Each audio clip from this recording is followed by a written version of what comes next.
মুস্তাফিজ হয়ে উঠছেন টি-20 ক্রিকেটের নতুন ফেরিওয়ালা। আইপিএল থেকে আইএল টি-20 সবখানেই তার পদচারণা। এক নজরে ফ্রাঞ্চাইজি লিগে খেলা মুস্তাফিজের দলগুলো দেখে নিন।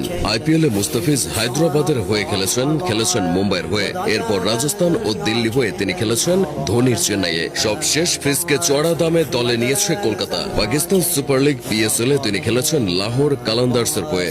ভাইটালিটি ব্লাস্টে তিনি খেলেছেন সাসেক্সের হয়ে। এলপিএল বা লঙ্কান প্রিমিয়ার লিগে তাকে দেখা গেছে দাম্বুলা সিক্সার্সের জার্সিতে। সংযুক্ত আরব আমিরাতের টি10 লিগে তিনি খেলেছেন টিম আবুধাবির হয়ে। একই দেশের আইএল টি20তে তিনি খেলেছেন দুবাই ক্যাপিটালসের হয়ে। এছাড়া বাংলাদেশ প্রিমিয়ার লিগ তথা বিপিএল এর অনেকগুলো দলে খেলার অভিজ্ঞতা হয়েছে ফিজের। এগুলো হলো Dhaka Dynamites, Rajshahi Kings, Rangpur Rangers, Comilla Victorians, Dhaka Capitals ও রংপুর রাইডার্স। চোট প্রবণতা, জাতীয় দলের ব্যস্ততা ও আরো নানা কারণে সিপিএল ও বিবিএল এর মতো লিগগুলোতে ফিজের খেলা হয়নি।